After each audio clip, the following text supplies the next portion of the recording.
Well, welcome back to MGD 111. This week we're going to talk about Photoshop and photography and how they relate together. Now you may be thinking, haven't we been working with photography all along?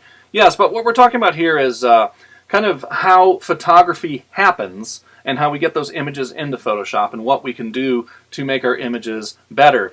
Now, you may have recognized that we are normally shooting with our digital cameras in a JPEG format, or when we scan, we're scanning in a JPEG format. I have two pictures here. This one is a JPEG, and this one is what's called a RAW image. Unlike JPEG or TIFF or GIF, RAW is not an acronym for something. That simply means we're taking the raw data of the original picture. So, which of these pictures looks better to you? Well, this JPEG, it's a lot sharper, there's a lot more contrast, it's a little brighter, a little more detail. One would think that that's the better looking picture, and in a way you're right. However, the raw image is actually a better place to start. And the reason for that is, when you shoot a picture in RAW, and this is a setting you have to put on your camera, when you shoot a picture in RAW, you have to, it captures a lot more data. A JPEG compresses a lot of the information and throws away some of the color information to make a smaller file.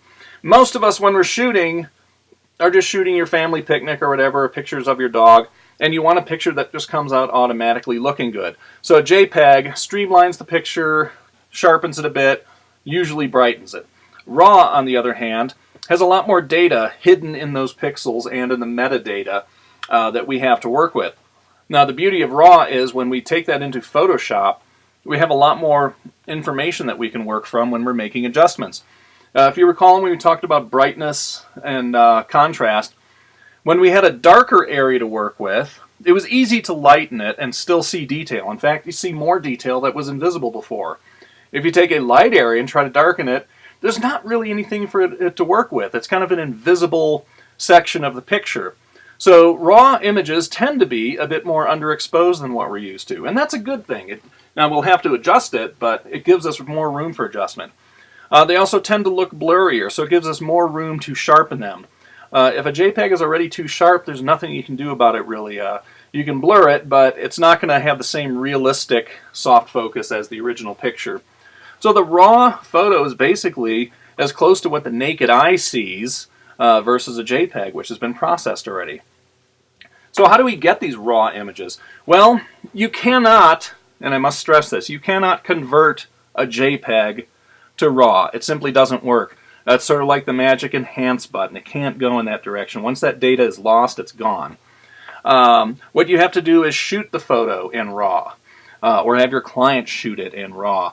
And what we need is a camera that can handle that. If you have a modern point-and-shoot camera, it probably doesn't have that capability. You can look under your menu for image quality, and you might have it on there. And that's kind of cool. The higher-end cameras, the SLR cameras that kind of look like the old cameras, generally do have that RAW format because they're geared towards professionals.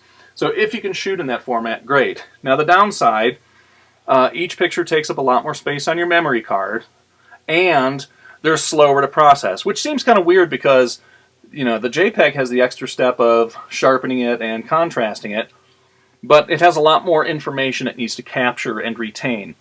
So it's a bit slower to use, takes up more space. However, if you're shooting still objects or things that you have a lot of control over, it's a better place to work from. A lot of people would never notice the difference, but more and more you're going to see cameras that can handle this sort of image. If you're capable of doing that under filters, there are some raw filters that you can work with. There's some videos in this chapter that explain it far better than I ever could, so watch those. But this is basically an introduction to how these two formats work. So thanks, good luck, and enjoy.